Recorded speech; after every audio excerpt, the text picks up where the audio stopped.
Okay, so we have the add employee model, we have the details employee model. Now we need to work with the edit employee model.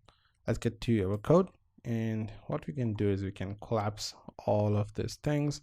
Now for edit, basically what we want is we want those details to be already inside the form field so the user will be easily able to edit that. So for that, what we'll do is we'll just copy this add employee model and then we'll paste it over here. And let me just collapse this. And here, instead of add, we're going to call this as edit. Save that.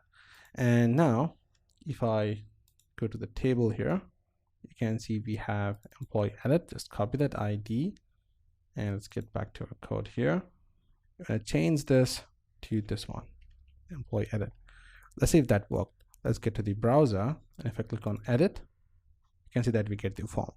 Now basically what we want is we want all these fields to be auto updated with the details. Now usually that's done with the backend, but for the front end, just for the demo, we're going to manually add those details. Okay, here we'll add the update button and the close button will remain the same. Let's close this and let's get to our code and let's start editing. So here I'm going to call this as edit employee details, and all those things will be same, and we will have the form. Yes. And what we'll do is now we just need to add some more details. So we have the type date here. I'm going to set the value. Now, one thing to keep in mind is that for the input field, the value has to be added in reverse. So we added the date called 25/7 and 2022, right? So here we'll call this as 2022-7-25. So this is how it works. Let's save that. Let's see if that worked. If I get to edit, and now here you can see that we have the same detail that we added. Okay, so I guess we need to change some stuff. So this is 25. So let's just get rid of this thing. Let's see how that looks. Let's go to edit. So we have month, date, and year. Yeah, so I guess we did nothing wrong. So it's basically month, date, and year. So it's working fine. I thought we did a mistake, but it's working fine. So we need to add some details like for the first name, last name, email, and phone number.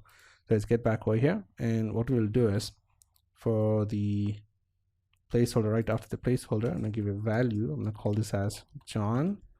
And then we'll give a value for last name, that is Doe. And for this one, we'll give a value as johndoe@gmail.com. Okay, and for phone number, we'll give a value, and that is some dummy phone number. Save that.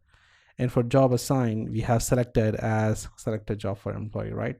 So what we will do is we will actually set this one as selected. So I'm going to get rid of this one here.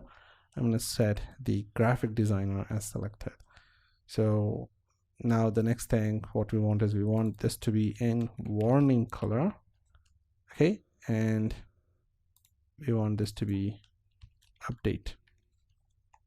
And then we have the close button. So all these things are fine. Let's get to the browser. If I click on edit, and for the close, actually we'll put it in green so that we can highlight that. I'm going to call this as success. Save that. Let's get back to the browser. Let's click on edit. You can see all the details have been added, and if I click here, you can actually select a different value for this. Okay, and if you just close it and just rerun again, you'll have the default one. So just refresh that. Okay, and if I click here, you can see that the default one, if you give the value, that's the same thing. If I click on update employee, that's just going to close because we have the button type as submit. That's going to submit that data.